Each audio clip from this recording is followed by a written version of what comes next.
Hello and welcome to the Info Runners. This is an infotainment show which dives into the important topics like purchasing the right ships, fixing your fleet, and getting the most out of your experience in Star Citizen. I'm Stim Citizen, your impromptu guest and introducer for this particular show. And to the upper corner, up to the opposite of me, this way is 𝐂𝐨𝐥𝐿, who I like to call the Space Professor. And right above me, we have 𝐂𝐸𝐴𝑡, the host and true producer of the Info Runners. Guys, thanks for having me on this really important topic to talk about today. Yeah, so pleasure to have you. Welcome. I was on the Yacht Club this week with them, and I was pleased to learn that they all hate Origin ships as much as I do. It was really fantastic time, enjoyed by all. It was great. Insert Drake in You're replace of trying to Origin say I'm the there. only one that likes Origin ships, as long as they're not the 300, the 100, and the 600. Well, the 400 is coming. We just don't have it yet. Yeah, I think it's rubbish. That's a topic for another time. We'll see. Anyway. Them fighting words. We are straight off the rails as soon as the episode begins. That's great. All right, so I'm just going to bring this up real quick. Remember, if you leave #Jaden in the comments and you subscribe, you have a chance at winning an F7A upgrade and a Super Hornet. So we'll just kick that off, and we'll be giving that away when we get to 12,500 subscribers. Right, today's topic that was brought to us by Stim and whittled down by me and Alfred, because it was quite dense when it arrived. Excel spreadsheets and documents and red arrows and shit pointing everywhere, going to different things and all that. Right. And we salvaged it down and whittled it down and simplified it for everyone to understand.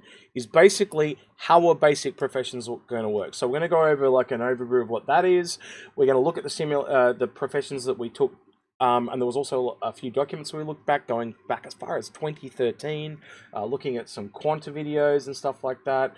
And so what we hopefully want to give you at the end of the day is the ability to take a profession that you're interested in and allow you to extrapolate enough yourself for potentially how it would work. All right, so that's kind of the aim for today. All right, so starting in the notes here, overview of professions. So how in Quanta the providing of resources is going to work. So in a very initial guide way back in 2013, it actually talks about nodes and how the different nodes are going to be resupplied. And then obviously that's moved along into Quanta. So Stim, do you want to give us your, and don't go too dense, your brief overview of how you see kind of how, I guess this part's probably more about Quanta. So in the background, how you see that simulation working and the basic overlying providing of the resources. Right. Okay. In no way am I as intelligent as Tony Zurovec, but I have a tendency to go down the rabbit hole to some degree, just like he does.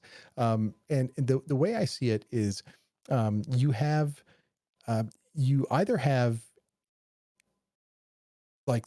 you have people harvesting things. So you have an initial harvest of some kind of resource, and then it boils down to inputs and outputs.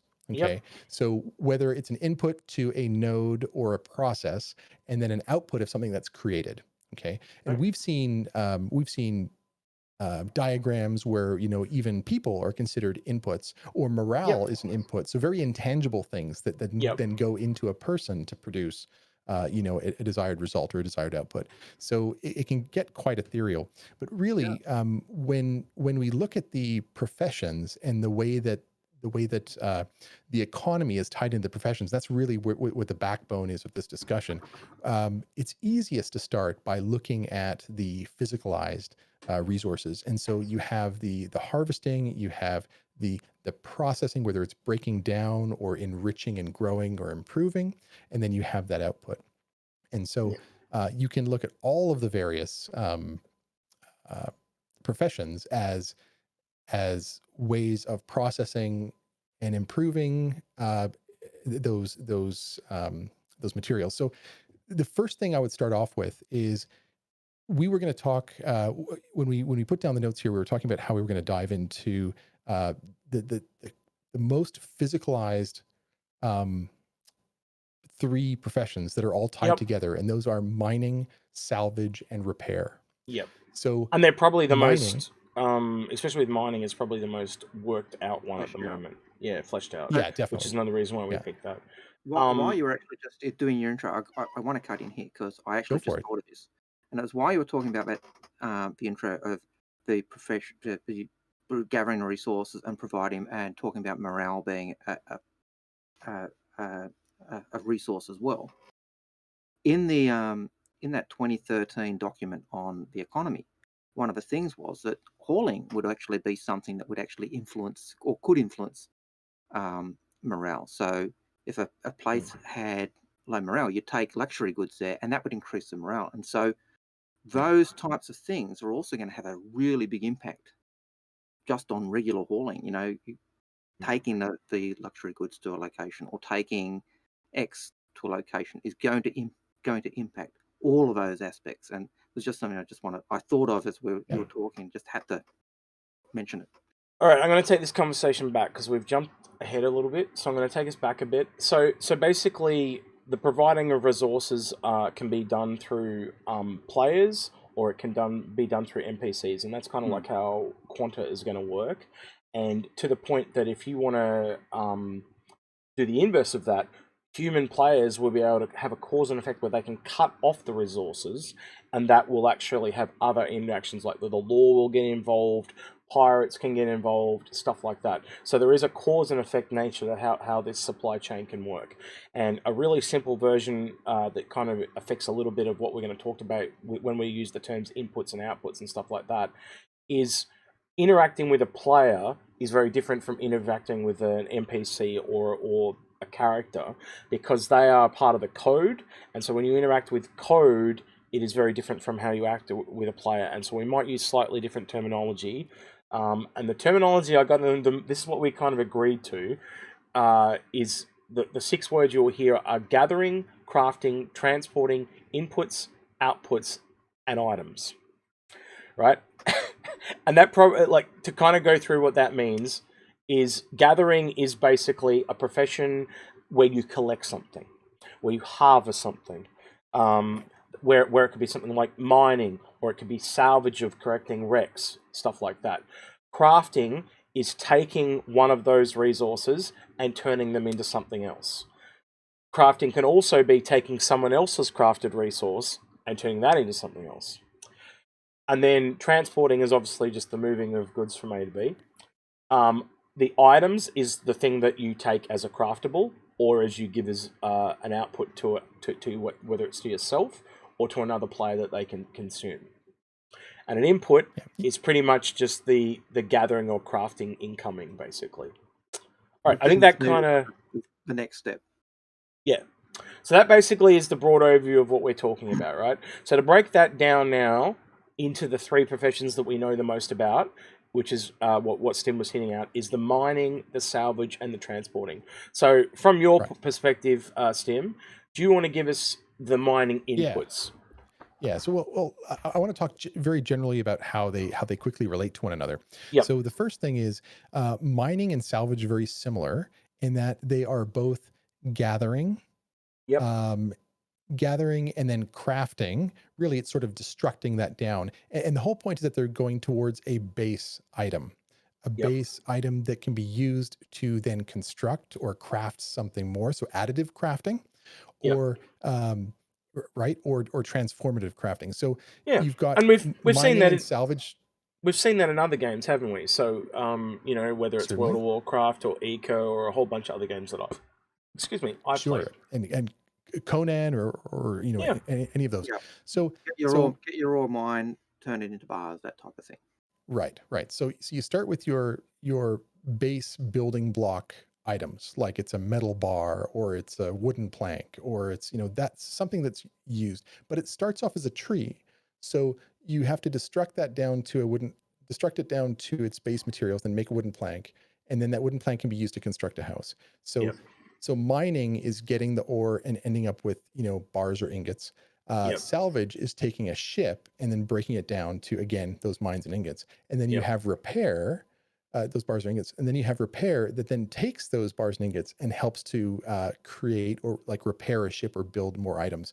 And you have things like base building which then takes those materials and builds something out. So it's all centered from the physical side around that base building block. And that's an important part to note. Yeah. And No, that most comes in definitely. even if you go to the factories as well, doesn't it? The Mm. factories will use those base building blocks, and you go back to that 2013 economics article and the video, and they literally say that, hey, here's an example that's rough. This factory is making missiles. It needs 3 ore. It needs 1 electrical and 1 Yeah. explosives, and that will make X number of missiles. So it's taking those raw materials to make that. Agrid does hit on a point that we kind of missed in the overview at the start too, and that's that us ourselves cannot make a lot of the like the missiles as an example. We can make the items that are used to make the final resources, but we can't make the final resources themselves. So we can't make missiles or ships or guns, but we can provide those to a factory to do so. So in EVE Online, you are actually able to have those factories. You're actually able to accept those products and then build those. So and I know that Chris Roberts has sort of pulled back a little bit on saying no crafting. So we'll see how it actually goes. And maybe I should just quickly preface as well. We don't know how it's going to run. We are working off the design documents that are quite old, plus what we've seen from Tony Zervik's talk on the economy, and we're piecing it all together based on the experience that we have following the game and the project for a long time. So this is how we see it going, sort of as a cumulative together, and we might not agree on everything together as well. No, but most definitely. We never agree on everything. But the net result, right? I'll probably add to that, Stim. Like, this could be along the lines of tier 0, and what you're hinting at is eventually we might be able to make the missiles, and we might be able to make the ships as time goes by. First implementation, we can't do that because it's obviously a lot more complex. But then eventually, 5, however many years down the track, that'll, like in another expansion pack or whatever, that they may allow us to do that. So I totally agree with that if that is what you're indeed saying. But and something. Go ahead, Algarad. Yeah, I'm going to say part of the idea that Chris had in terms of that limiting aspect was so that players couldn't control that node or that resource. We could influence it, but we couldn't actually control it. And so we see that with Quanta to bring in to move on a little bit to the Quanta and you, I think. Well, I think Quanta kind of really does change the game compared to other MMOs because he can literally just turn a couple of dials and 90% of the virtual audience, so to speak,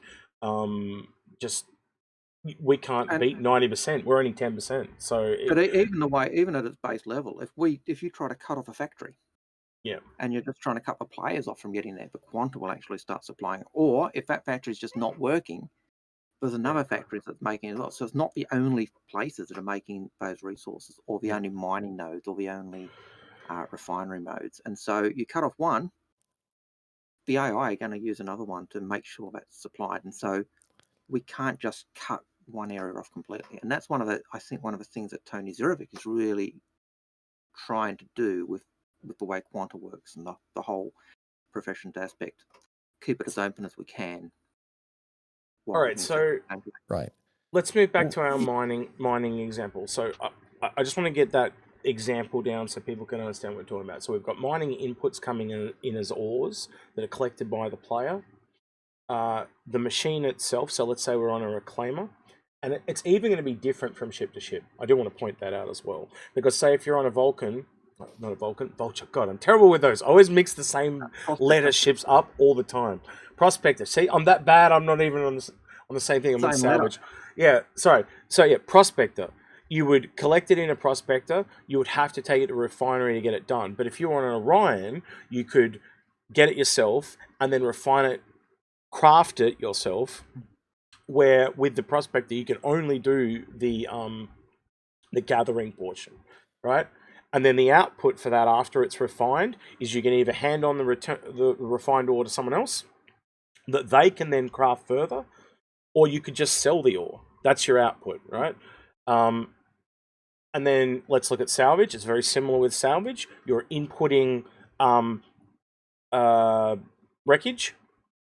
And the difference, a little bit of the difference there is if you're inputting a spawn ship from AI, that is like inputting and gathering, but it actually becomes a service if you're going out to help a player claim it, because you're actually taking a player's stuff off them. So it's essentially almost like a craftable from a player, right? And you can see how when we're explaining this topic, Mm, it's easy to kind of take tangents yeah. because of how everything's connected. It's supply and demand, and it's Yes. quite complex.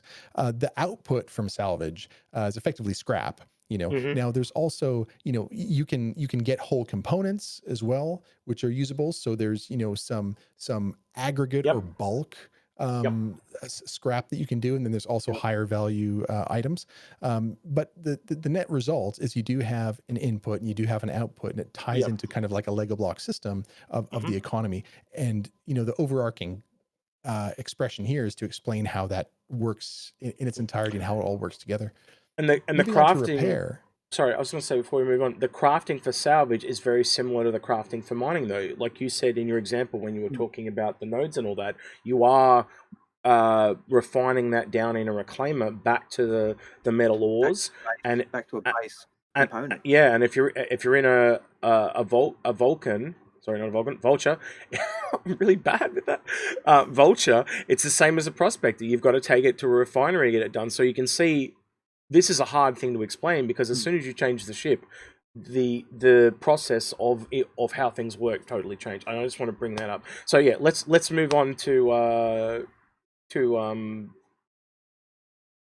Repair? what's the love? Repair. Sorry, I just totally brain farted there. Sorry. Yeah. No problem. Repair. So I'm really excited about repair, and that's kind of why I'm kind of jumping the gun on this. So I apologize Yep. for pushing on it. No, that's fine. But repair is so cool because, as you were saying before the show, it is not the opposite, but it's the inverse. It's the yang to the yin of salvage, right? So it's the reverse process of salvaging. Salvaging is breaking it down, and repair is building it back up. And we've seen in some of the older design documents that repair, at least on the base level, the one example we saw was a wing being repaired. You Yep. have to have someone has to have already gathered the inputs that you need. But effectively, it's like the materials that you put in it's effectively like a 3D printer, a very, very complex 3D printer where, the one thing it's printing might just be like the metal hull, but then it's got to print the wires that go inside, and it's got to print all kinds of different things. So think of like the future, a replicator is really the best way of putting it, that can only get so complex. So it can print a wing, but it can't necessarily, and I'm assuming it won't be able to print like a cooler or a really So you'll unique sort of probably have to component. you'll probably have to get components sourced as well, like you might even get from your salvage. But get what you were saying, like the yin to the yang or the opposite. Yeah, the way salvage is kind of destructing the ship and turning back into those resources. Repair is taking those resources and basically turning them back into the ship. They are salvage is kind of like, and I did say this before the show as well, where you've got mining and repair. Salvage is kind of like half of both of those. So it's the collecting part of mining, and it's the inverse part of the repair. But you can see that the literally they've said in the thing, like as you're kind of like painting or healing back on the thing, the salvage mechanic will be the same. You're eating it away with the lasers, or you're painting it back on in the repair, so to speak. To go back to even stress that point, when they talked about the vulture, they literally described it as scraping the hull. So it's not just painting; it's literally scraping it off. Yeah, and that's it just creating kind that of gives scrap. it that reverse. Yeah. The other thing that I do want to bring up is we recently did the Crucible episode, and we went back and both Execute and I went back and watched the a ship shape on the Crucible, and in that they even talked about the Crucible being able to do some salvage, which I'd completely forgot about. I don't know if Execute had, but I'd completely forgotten they'd even said that. And I've watched the video several times. That's why I linked you the video, Algrid. Yeah, I know. I know you did. But whether you'd actually realised, whether you'd forgotten that actually said that it actually had that salvage component. Yeah, I'd completely forgotten it, and I'd watched that video 3 or 4 times, and it was just one of those me things. too. But it's like that video is now 5 years old. It came out on my feed, and I wish, as Algrid said, I wish we'd watched it before we'd done that Crucible episode, because it had a lot of stuff in there that we'd missed. But yeah, well, look, we're getting a little bit off topic here. Picked up that kind of inverse of Yes. repair. It's mainly repair, but it can do some salvage. And Yeah. whether that's going to be the same for the salvage ships, where they can do some element of The, repair. the point you're getting at, Agrid, though, is there's crossover in a lot of professions. Yeah. That's what you're saying. Mm. Yeah, I get you. Yeah. Yeah. And one last thing before we move on. Why this is so important right now, or at least the physical part is because of physicalized inventory. You know, we really, we have to have a good understanding of how, the products are, the inputs and the outputs, and how they affect the economy, because we're going to have to decide, you know, whether we're transporting it in a hauler or whether it's, you know, in our BMM, in our supplies for our shops, or however it works. It's going to take up room. Yeah. And so, you know, this is the information we need in order to decide how we're doing our professions and how we're going to move forward. So We've been playing a lot of Eco lately. Infrontus has a server up, and one of the things that is really noticeable of that game is it does have physicalized inventories. You have a small backpack that you carry on your person, and the way it's done in Eco is it's called stockpiles. So you can literally have different size stockpiles, and they can hold different amounts. And if you put a whole bunch of dirt in there, it'll actually physicalize how much dirt is in there, and you can put many different things in the same stockpile. If I put in dirt, rock, some cargo crates and stuff like that, you will see all that in the stockpile. And I imagine it's going to be much the same on your ship. If you go down to the cargo department, you're physically going to be able to see the different crates, and you will learn through your profession what those different crates look like, or stuff like that. It's even more than that, though, Execute. Yeah. Those stockpiles in Eco are like your warehouses. Yes. Whereas the things in your ship are like the stores you've got on your wheelbarrow or your cart or your truck. Yeah. And what you've got on your armor is what's in your backpack. Yeah. If you're too far away from your warehouse or your stockpile, you can't draw on those resources. That's And it's exactly the right. same thing that physicalized inventory in Star Citizen's doing. So it actually, you start to ponder questions like, because in Eco, to use Eco as an example, I know this is going to suck because some people don't know Eco, but in Eco, the stockpiles have a range, and you can't draw on those. That's what algorithms are leading to. So if they're on your ship, does it just draw from anywhere on the ship, or does it only go to a certain distance? So do you have to move the cargo? Like if there are multiple cargo spaces on a ship, so we know, for example, some of the bigger ships have multiple cargo areas. Do you have to have it in the cargo that's closest to the repair bay? Or does it have to be? Do you know what I mean? So there becomes this logistic part, like vicinity inventory in a way, and that comes under the transportation part, because transportation might not just be on ships; it might be within your own ship, is what I'm alluding to. So to pick up the 890, the ship that I know Stim Citizen loves. But in the 890, you do have the cargo capacity in the hangar bay, and you've also got the main cargo capacity as well. And so just something to have that cargo that's in the hangar, what is used to repair and rearm and refuel those fighters, or we're getting down in the weeds here, but you're getting what we're getting. Yeah, we definitely are. So there's definitely some other stuff in here that we need to look at. So now we've kind of looked at that, and that's a bit complicated. I will also, the last one we kind of need to look at briefly is obviously transportation. So transportation is probably the easiest one. It's like you take what's the craftable item that's been given to you, or the gathering resource, and you transport it to the other side. It only has inputs and outputs. There's no crafting. Right. So moving on to the three that we picked, we talked with our patrons and asked them ones that they would like to see. There's one that's very obviously put in there by Stim. I'll let you guys figure out which one that is, and then the other two are kind of because a lot of people talked about medical. Me and Algrid kind of went with medical, and then we let the last one be picked by the patrons. So medical, straight off the bat. So a medical input, for example. So let's look at a doctor. Right, or someone that's doing that. They could be taking in, let's say, a harvestable or a gatherable from a farmer that's a crop, and they could also be taking in craftable components like, say, the syringes or the needles, and they put those together and then and craft it, and then as an output, they can either output that to sell, they can output that straight directly as a service into a patient, or they can have, or into transport to be transported somewhere else for either of those options. Right. And then Griffin Griffin Osiris was talking about the concept of, a field medic in combat, needing to stabilize someone and then transport them, within Yeah. that golden hour of being able to be healed, and then being at a hospital or on an Apollo to actually be properly repaired. Yeah. Right. So that's that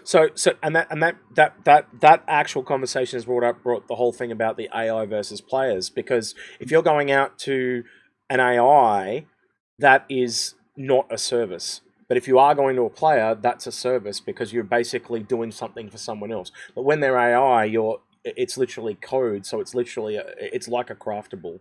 It's a really weird way to explain it, but that is literally what it is in coding terms. And then we brought up a couple of other things. The first thing is there's the standard healing. Then there's the spawning locations, which is more of just a service, of having like a node where you can spawn, just like Chris Roberts spoke about ages ago, having those NPC nodes, and now we've got the spawn closets that are coming out. There's also the R&D side of things. So with the Endeavor, with the general science module, you're growing plants, you're then researching those, turning those into drugs in somehow. So there's some crafting elements in there. So we actually used the word before the show as profession microcosms, that they might not just be one simple, you get the material, you print out a new wing for a ship, and then off you go, you got your money. There's all kinds of different aspects of it that make it a systemic gameplay experience in Star Citizen. Well, let's do the next one then that you picked, which was touring, which you called it tourism, and I Star Citizened it back to touring, right? Yep. But that is fundamentally what it is, and that's a microcosm too. So if you look at the 890 jump, I see that as like a flying hotel. I'm simplifying. So if you look at a hotel, you've got all the things coming in. So you've got your customers that are coming in. Now, if they're AI, that is a gatherable. If they're coming in as a player, well, that's a service.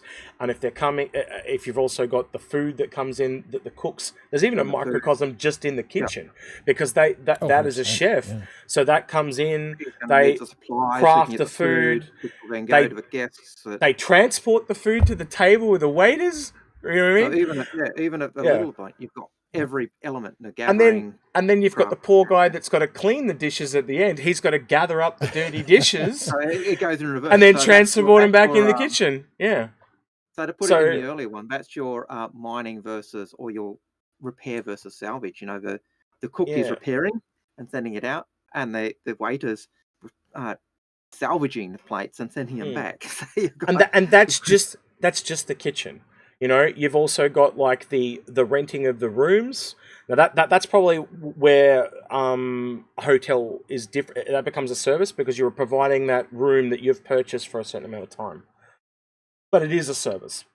It's an output. It's an intangible product, which we just define as a service. Yeah. I will actually have in the description below explanations of all these terms we've used today, because this would be a very hard video to follow. It was actually kind of hard for us to agree on these words, and I had to simplify it, because people were saying the same thing, but they didn't realize they were saying the same thing because they were using different terminology. So I had to... Some of us realized, but I think streamlining is still the right way to go. Exactly. Yeah, you did realize, and when we all realized, but I'm not talking just you, me, and there was also people that were watching us at the same time. So the last example we'll give is science. Now, science is very varied, much just like the last example we gave of touring or tourism. And again, science. So let's make this. We'll do the simple one first. So we'll do the 𝐶EN, which is the Reliant 𝐶EN. Now that takes samples, so it gathers samples, and then it analyzes them with science, and then its output is data. And that data can then be passed on to an Infrarunner or a Herald or a Mercury Star Runner. So you can see how that goes. Or it can be sold as well, or it can be sent back to its mother Endeavor if it goes back to there. And then obviously if you go into the Endeavor itself, as you said, it becomes that microcosm and becomes very large. But so then is hacking for that data technically salvage? Yeah, it depends on what data you're gathering. If you're taking it from somebody else, then it can be literally a craftable. But if you're because you're taking what they've already the data they already have, and you're using it to craft into something else. But if you're taking it from the AI, it's literally a gatherable because you're gathering it. It depends where you get it from, and that's why this becomes very confusing, because player versus player interactions are very separate in code, especially from how player versus environment actions are. And the question I asked Arrogant at the time when he kind of brought this up was, I said, well, do you tend to prefer player versus player or player versus environment? He goes, I find the player versus environment very grindy. I try to tend to avoid that. And that's why, because it feels different. But in the same way, when, depending on the game, if I've got an NPC that's in my party in Guild Wars or I can't remember the other game I was talking about, but certainly Guild Wars, I've got six party members, 8 Knights of the Republic. So I've got my NPCs. If they're getting low on health, I'll heal them and care about them because I want them to survive so that I can actually get through. Yeah. I'll do the same thing if my mate is in the party and playing as a player. We'll do the same type of thing. Right. And that's all resource management, right? Yeah. Just kind of bringing it back to... You worry about that same thing, whether it's AI or player. But the code may handle those totally different. But as a player, depending on the situation, I will handle them the same. But if I'm just on an Idris and there's 100 AI red shirts, and one comes down the planet with me and dies, I'm not going to worry that much because I've still got 100. I think we started off talking about the really tangible, physicalized products, inputs and outputs, items rather is the word that we selected. Moving on a little bit to the more intangible ones, as it relates to science, we have research and development, and we have data processing depending upon where you come from. And then there's, you go out and explore and you find, let's say you find a mining node or a wreck to go and salvage. You've then harvested, you've gathered a data point, right, that you can then sell as a product. You can then also do more research. You can study, you can scan further. You can then, if you have larger computers, you can process that data. And so now we're crafting that data into something better that's more valuable. But even if you look at it at, say, the Endeavour with its farming, you harvest the seeds, you put them onto your farming. You might do some science to determine, well, how can I improve on this? And then you grow the crops, and so you've got those kind of microcosms. Your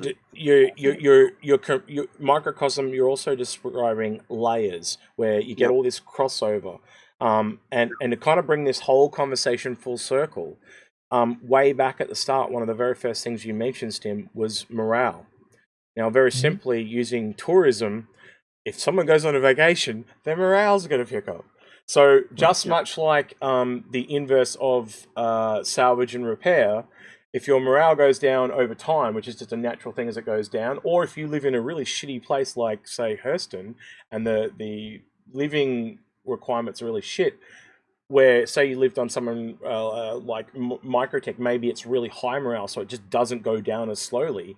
You can get that back up by, you could clean up the air, and that would fix Hurston, or you could send them on a tour, and their morale goes up. You see, so there may, or because the people on Hurston can't go on tours because they're contracted, you bring them stims or alcohol, which is prescribed. Which is kind of legal on Hurston, on New Babbage, which is luxury goods, which was kind of back in that early 2013 document as well. So yes, So what I'm trying to get at is there is going to be almost a yin yang / balance mechanic. So if it goes one way, there's almost inevitably always going to be a way to bring it the other way. And if you kind of add all these pieces together, I know it's very technical, and I do know that some people will be a little bit lost in this episode. You can actually look at the inputs, the crafting, and the outputs for almost any profession in the game, if you're specifically into it, and you can start to theory craft, because at the moment there's a lot of these we don't know. So we have taken the ones that we do know, like the mining and the salvage and the repair. There are documents for all of those, and you Right. can go through them all, and you can pull those out, and you'll have. When we got here today, we all had different terms, but we're able to simplify them into these and get them into these core terms. The point is as long as you understand, no matter what you personally call it, if you can refine it down to understand those terms, you can take those terms and apply them over to another profession. And that's what I'm hoping that people here will be able to do. They'll be able to take the profession that they're legitimately interested in and start to deduce how that'll work for them and how the crafting system will work for them. And the underlying crafting system is usually, in most games, it is the same for all the others. It's just that the item that particular person produces is usually vastly different. It's almost like a gated skill is what I would you get what I'm trying to say, Stim? Yeah, it's a gated skill. Yeah. They essentially are going through the same actions, but they're making different items is how I'd kind of explain it. And this ties into, what ships you're picking and, Yeah. fixing your fleet, because you need to understand, how these professions are going to impact, how you can be able to do these professions, how they're going to be able to impact your income, how they're going to impact your gameplay and what you want to do. And, one thing you had mentioned a second ago, Execute, was Yep. that, where there's one direction of creation of a profession, there's also going to be the reverse of it. Yeah.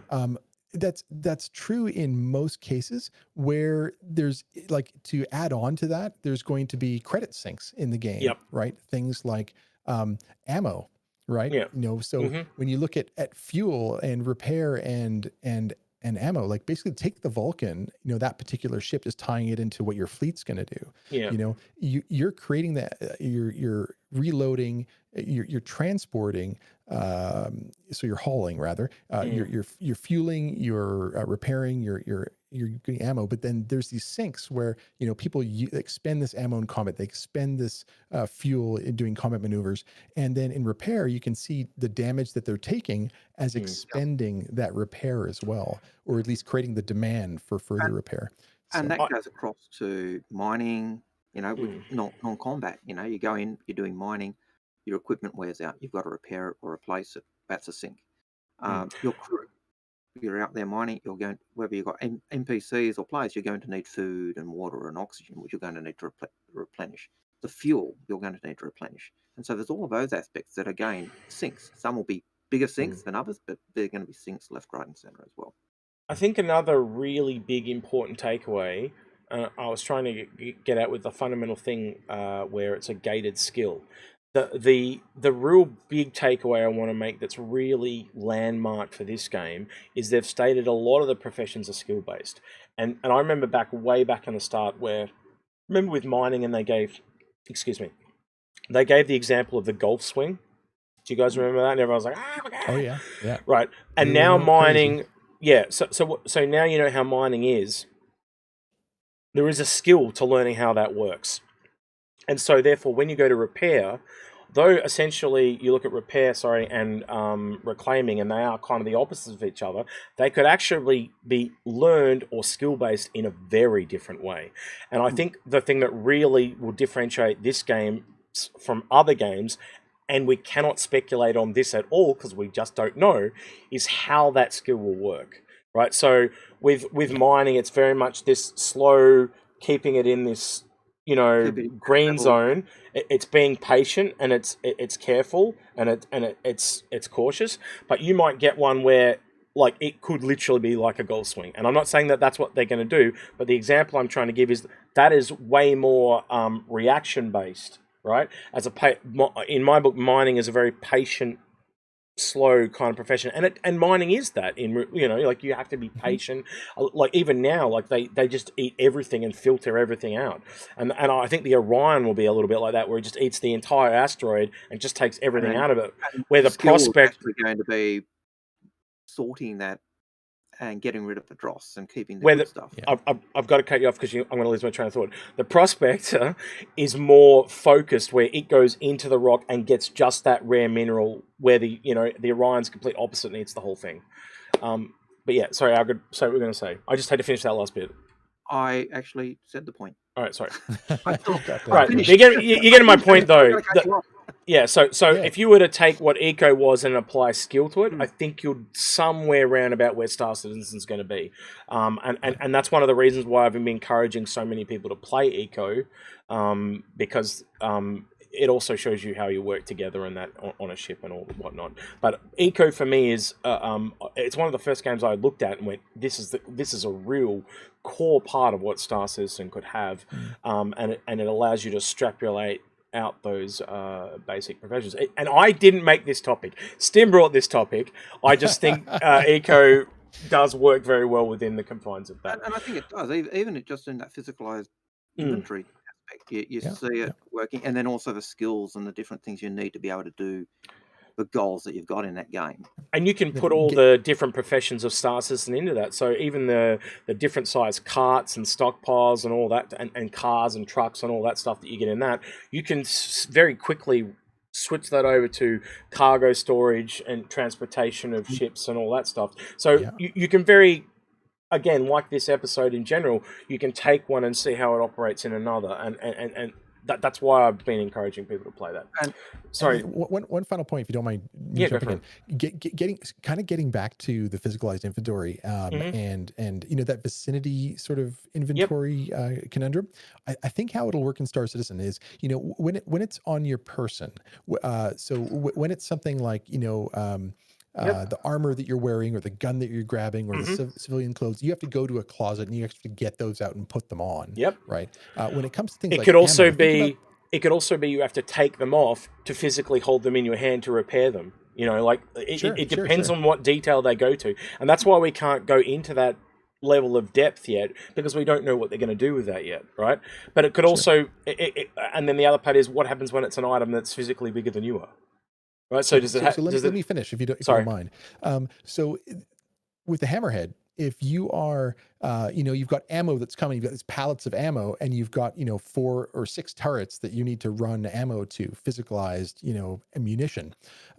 There might be a single place in that storage area that simply feeds the guns elsewhere, but I think you'll still have to pick those up, that ammo box or that rack of ammo, and either run it to the turret and put it in a box, inside the ship, just outside, next to the turret, or you can put it into one place there. So I think that everything is still going to be physicalized for the most part.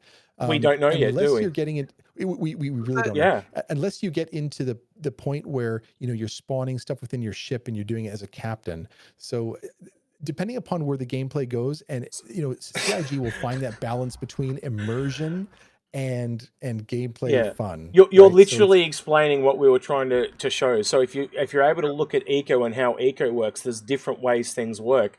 So what you're describing there is literally how far down the rabbit hole with this stuff can they go? Are they going to make it so that we just chuck it in a stockpile or a cargo in the back of the ship and it just is all sucked out of it, or is it literally going to be that literally just holds the boxes and I have to pick up the box and take all the ammo down to that gun, or is it like you said going to be automatically fed into the system? And we don't know yet. We don't know. Super frustrated. We're talking about how much am I going to have to eat? Do I have to go to the bathroom all the time? How's this working? So we don't know, but we do have a little bit of faith that CIG will get it right and find something that's that balance between combat. Otherwise, we'd be going in the expanse. We'd have to turn around our ships and retro fire for half of the journey. That's not how Star Citizen is going to work. Sorry, 𝐵𝐴LKRI. When we look at the restocking of missile tubes, we have seen them talk about in the past the MISS auto racks and the Constellations auto racks, and you will be able to put missiles into them, and so that was the idea. Those racks are already full. Yes, they're auto feeders. There's 20 shots in there that the rack will keep firing those missiles out while it's there. So that's the auto aspect, but the physicalized aspect was needing to actually go and put the missiles into those. So that was one thing they were talking about again many years ago. So what you're getting at, Argrid, is basically how far down the rabbit hole they can go. And I tend to agree, bigger things are probably going to be more hands-on. And also the other thing, just to take Stim's example of the ammo boxes, they've also talked right down to on a gun level, you can literally salvage other people's bullets out of their guns. body and steal the bullets. Yeah. And... Yeah, like bullet by bullet and load bullet by bullet. That's amazing. So that's probably when it's just you and just you into the gun because there's not much to do. But I think if it's a whole ship, it'll probably just be a box of bullets that it's sucked out of. So I actually think it'll be almost tailored to the situation. So if it's just you and it's going into the nitty gritty and it's just you, it'll probably be a lot more focused and a lot more depth. But if you're in a group with a group of people, I think it'll be a step back, right? And I think that's logical. So you can focus on what's important in that moment. And I think that the criteria they'll use there is it fun? Yes, because that's always what it is, brother. That's constantly been saying, is it 100%. Fun at this point? Yeah. Do I need to have someone running those cases to the guy in the turret? Is that fun? Yeah. If you've a perceptual level of detail, right? If you've heard where they decide to find that. If you've heard Chris Roberts talk, he always talks about the difference between fun and realism in relation to Battlefield. So I think if you look at how Battlefield's turned out, where it is this kind of mix between fun and realism, it's not really hyper-realistic, and it's not super arcadey, but it is a little bit arcadey. I think that's probably what you should expect, somewhere between realism and fun. Mm-hmm. Yeah. All right, with that, I think we're going to wrap it up. Topic. Yes, because we could talk, we've probably talked 20 minutes more than we needed to. Deeply and just keep traveling down because but I think we've done a really nice overview. I think people can look at that and start to elaborate themselves and get to all those different professions. So it was good. So yeah. All right, Stim, where can people find you? What are you guys about besides hating on Origin? And loving Drake at the Yacht Club. What else can you tell us about the Yacht Club? All right. Okay. So first of all, I'm Stim Citizen. How you reach me is basically through the Yacht Club. The Yacht Club is all about bringing people together and having a great time in the verse and talking about this game and just hanging out. We do our show every Wednesday. It is in North America timing. It starts at 10 p.m. Eastern, 7 p.m. Pacific time, and we go through screenshots and machinima and 3D printed models and all kinds of things that people put together about this project in the verse. We talk about it. It's a very interactive show. I'm going to interrupt you. Sorry. When I was there, I did find it very community focused. There was I was pulling out my 3D prints. Sharrizan was pulling out. He put out this massive 890 3D print algorithm that took 3 days. It was huge. When he first put it out, I thought it was like the gun from Fifth Element. You know, the one that Zor puts on? I thought it was that. It was as big as his arm. It was massive. So yeah, it was really interesting to see how community focused you were. And the other thing I noticed about the Yacht Club is you were very active with the chat. And the chat was very active. And sometimes the chat is very separate from a lot of shows, but it was very tit for tat. I did actually like that. So if you've heard of Bar Citizen, which, before that's essentially what it was, right? Well, and that's the thing. We're an extension of that. And Joran, who's one of the primary hosts, one of my co-hosts, he was pivotal in the creation and bringing together of Bar Citizen coming together. And so we've decided to take that online. So every week, hump day in the middle of the week, whether you're having a hard week, whatever, everybody gets together. We're great friends. We hang out. We talk, we cover all of the news throughout the week. So if you've been too busy and you haven't had a chance to connect with it, we go through the news. We talk about the hottest topics. We talk about who's who in the zoo. We have guests all the time. We have between 5 and 6 people on the show. And it's in a way, it's what the captain's table used to be a while ago. Yeah, I can agree with that. Community based, a lot more community based. And so where can people find you? Where can people find you, mate? Is it on Twitch? The address. Yeah, so we're on Twitch. So it's twitch.tv/Yacht Club BC. So Yacht Club Bar Citizen. So Yacht Club BC. We also have a website, which is yachtclubbc.com. Come and check us out on a Wednesday. It's a fun show and it's a great hangout. It's the highlight of my week for sure. All right, just a final reminder, leave hashtag Jaden in the comments below for your chance to win Super Hornet and F7A upgrade, thanks to Jaden and his mate giving that away. All right, Ara, is there anything else that you would like to add before we wrap up? Subscribe, comment? I'd like to encourage our guys to leave their comments below. Suggestions, I think, in terms of professions where it's going. Are we off our rockers? Are we on the ball? Also, don't forget, like, subscribe, hit that bell, all that other stuff. And if you want to go the extra yard, either Patreon or, I suppose, be a Booster on the Discord. Yeah. booster on Yeah. Discord. Thank you. Yeah, I will add in regards to comments. Yeah, this has been a little bit of a hard one to follow. It was a little bit of a hard one to simplify. But I hope you guys get something out of it and you're able to use it to kind of look at how your profession will potentially work. It is a very, I will stress this, and Stim will agree, and I'm sure Ag will as well, a very broad overview of how things will work. There's obviously always tangents, and there's obviously also very customized things, but this is a general overview. And as those professions come online, we will deep dive into them further. All right. He's been Algrid, he's been Stim Citizen, I've been Execute, and we'll catch you all in the next one. Take care.